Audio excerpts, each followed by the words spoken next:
संधान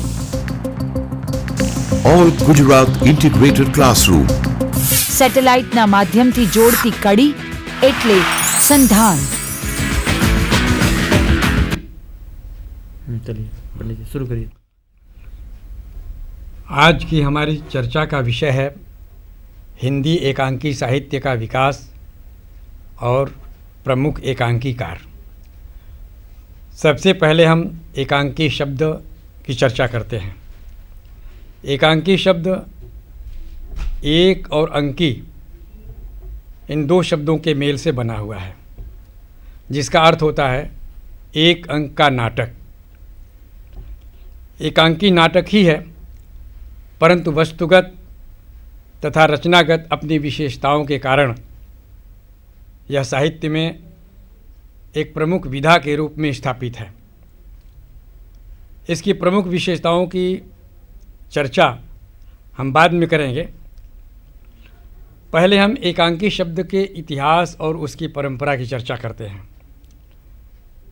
एकांकी की दो प्रमुख परंपराएं हैं।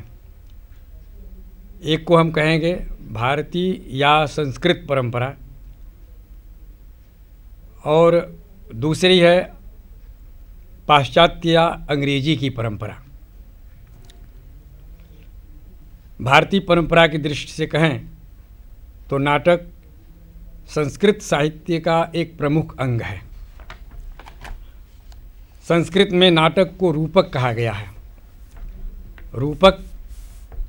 रूपक का अर्थ होता है रूप का आरोपण।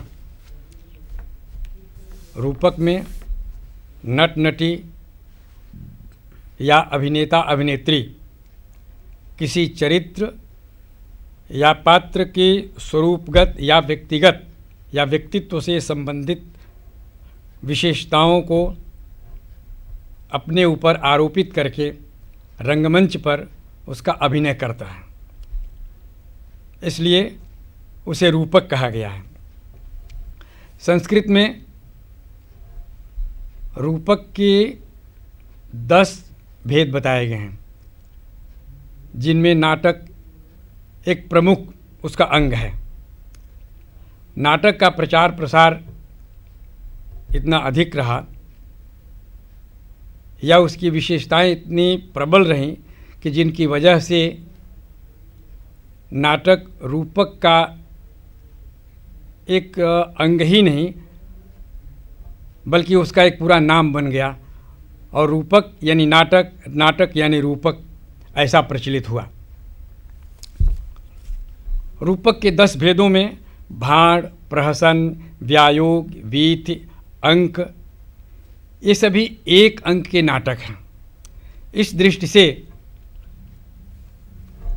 एकांकी एक उसकी कोट के अंतर्गत आता है, लेकिन संस्कृत साहित्य में एकांकी जैसा कोई एक विधा के रूप में उसकी स्थापना नहीं रही। एकांकी एक नाटक के रूप में एक अंक का नाटक इस तरह संस्कृत साहित्य में चलता रहा। अब अगर अंग्रेजी की बात करें या पाश्चात्य परंपरा की बात करें तो एकांकी की किसी प्राचीन परंपरा का उल्लेख नहीं मिलता। अंग्रेजी में एकांकी का जन्म रंगमंच की आवश्यकता के अनुसार हुआ।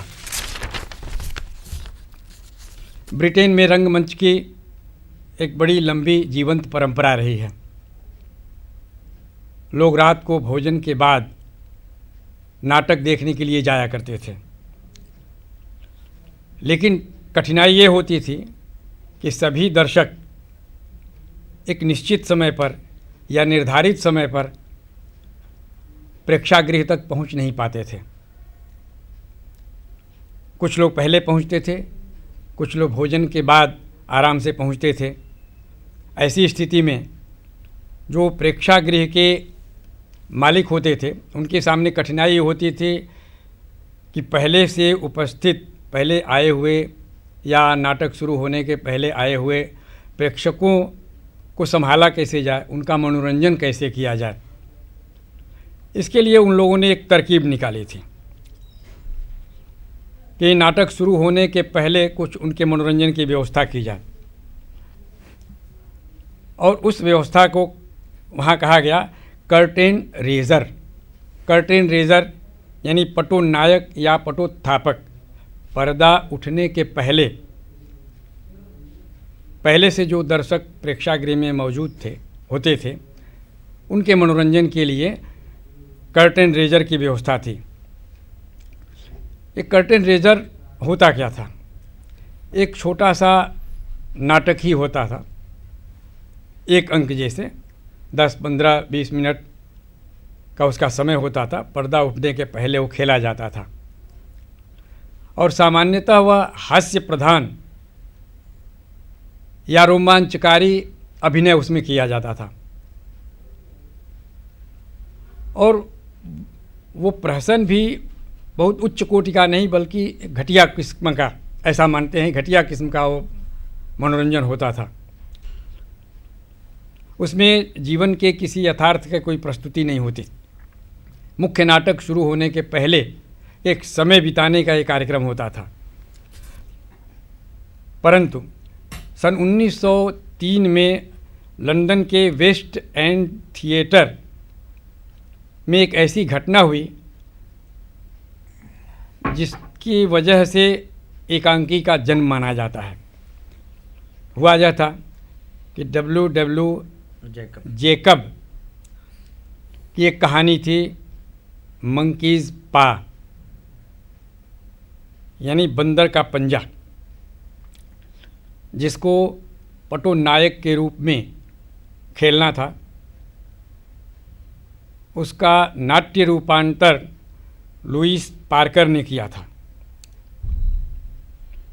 लेकिन वो पटोनायक अनेक कारणों से अपने विषय वस्तु, अभिनय, तकनीक आदि दृष्टियों से इतना प्रभावशाली बन गया कि जिसको देखने के बाद मुख्य नाटक देखे बिना ही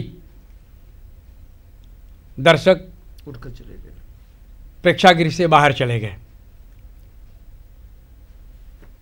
प्रेक्षागृह के मालिकों के लिए यह बड़ी अनपेक्षित घटना थी। उन लोगों को इस बात की चिंता हुई कि अगर इस छोटे से नाटक के चलते, पटोनायक के चलते अगर दर्शक बाहर चले गए तो जो बड़े नाटक हैं, लंबे नाटक हैं, उनका भविष्य खतरे में पड़ जाएगा। इस नाते ये कर्टेन रेजर को बड़े प्रेक्षागृहों से बहिष्कृत कर दिया गया, लेकिन यह बहिष्कार ही एकांकी के जन्म का कारण बना।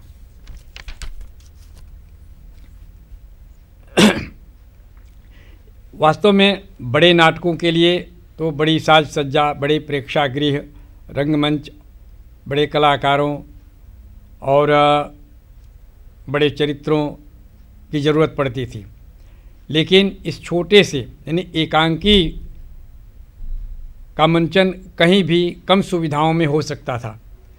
इस नाते जो साधारण मजदूर वर्ग या कम पढ़े लिखे या देहाती लोग हुआ करते थे, उनका मनोरंजन इससे बहुत अच्छी तरह से होता था। इसके बाद एकांकी लेखन बहुत जोरों पर आरंभ हुआ वहाँ, और फिर इसके विषय वस्तु भी प्रहसन से हट करके,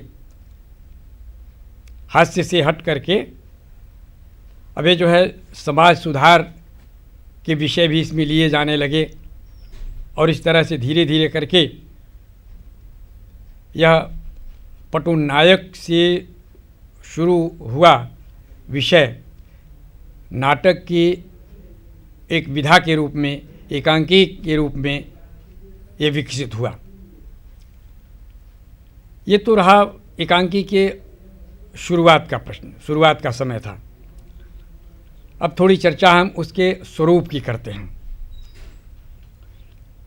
एकांकी का स्वरूप शुरू से ही थोड़ा विवादास्पद रहा। सवाल ये उठा कि एकांकी को नाटक से अलग एक विधा माना जाए कि न माना जाए, क्यों माना जाए?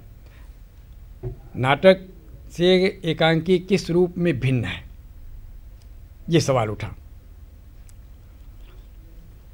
इस बात को हिंदी के प्रसिद्ध एकांकीकार उपेंद्र नाथ अस्क ने बड़े सरल ढंग से और सीधे ढंग से समझाया है। उपेंद्र नाथ अस्क कहते हैं कि आधुनिक एकांकी, इसका जो एकांकी का सबसे प्रमुख तत्व उन्होंने माना है उसके छोटे कैनवस को। संकलन त्रय, छोटा कैनवस जो है उसका है। छोटा कैनवस इस अर्थ में कि एकांकी का समय, उसकी अवधि छोटी होती है, कार्य और वो तो बाद की बात है ना, क्योंकि उसको 10 मिनट से लेकर 30 या 45 मिनट तक का एकांकी होता है। उपेंद्र नाथ अस्क एक सवाल ये भी उठाते हैं कि अगर एकांकी का समय बढ़ गया,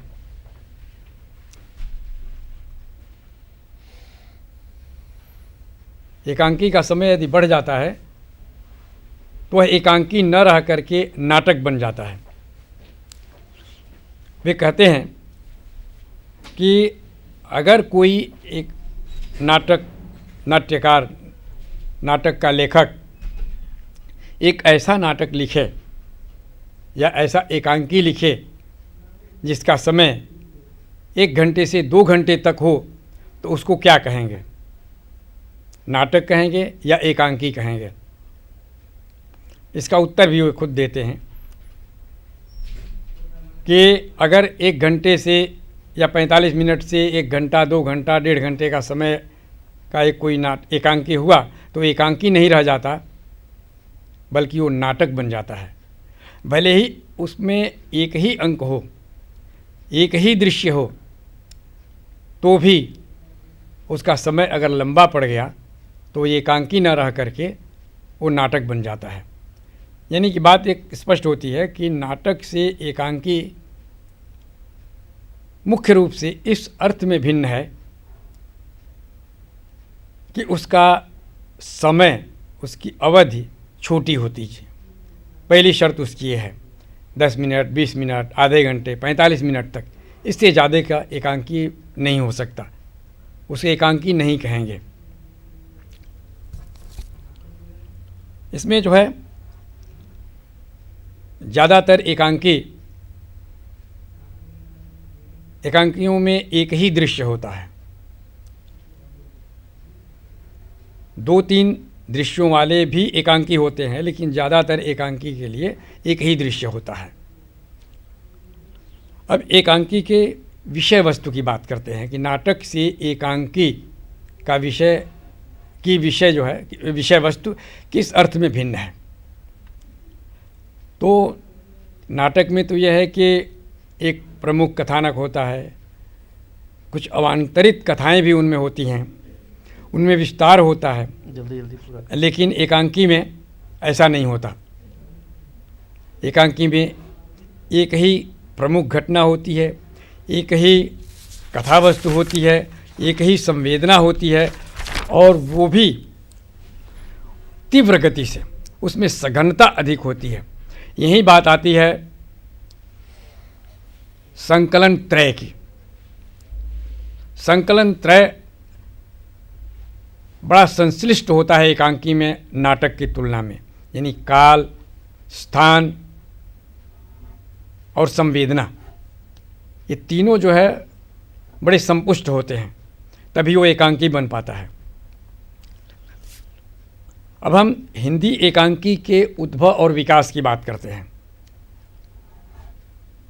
तो जैसा कि माना जाता है कि भारतेंदु युग से गद्य साहित्य हिंदी का शुरू होता है। गद्य की लगभग सभी विधाओं के बीज भारतेंदु युग में ही मिलते हैं। एकांकी की भी वही स्थिति है। भारतेंदु युग में बहुत सारे एकांकी लिखे गए, बहुत सारे एकांकी अनुदित किए गए, लेकिन चूँकि आधुनिक एकांकी का स्वरूप या ऐसी कोई परिकल्पना उस समय नहीं थी। तो इसलिए उस समय के एकांकी ज़्यादातर प्रहसन के रूप में लिखे जाते थे और उस समय उनको एकांकी नाम नहीं दिया गया, वो नाटक के अंतर्गत ही रहे। भारतेंदु जी ने खुद ही अनेक एकांकी लिखे, अनुवाद भी किए, जैसे धनंजय विलाप, प्रेम योगिनी, पाखंड विडंब, अंधेर नगरी, विशस्य विष मौषधम, वैदिकी हिंसा, हिंसा न भवति आदि भारतेंदु के एकांकी हैं। भारतेंदु युग के अन्य लेखकों ने भी एकांकी लिखे, लेकिन वे सभी प्रहसन के रूप में लिखे गए। कुछ प्रमुख एकांकियों के नाम तन मन धन गोसाई जी के अर्पण, राधाचरण गोस्वामी, कलयुग जनेऊ देवकी नंदन त्रिपाठी के लिए का एकांकी, शिक्षा दान तथा बाल विवाह बालकृष्ण भट्ट का एकांकी, दुखिनी बाला राधा कृष्णदास का एकांकी, रेल का टिकट खेल कार्तिक प्रसाद का एकांकी, कलि कौतुक प्रताप नारायण मिश्र का एकांकी। इनके नाम से ही पता चलता है कि ये प्रहसन के रूप में लिखे गए एकांकी हैं। इन सभी एकांकियों में कोई न कोई एक पक्ष, समस्या का एक पक्ष इसमें रखा गया है। फिर बात आती है द्विवेदी युग की। द्विवेदी युग के एकांकी में थोड़ा बदलाव आता है, हालांकि कुछ विशेष परिवर्तन नहीं हुआ। इस युग के एकांकियों में पाश्चात्य प्रभाव थोड़ा थोड़ा दिखाई पड़ता है, लेकिन विषय वस्तु की दृष्टि से ये कुछ खास आगे नहीं बढ़ पाए।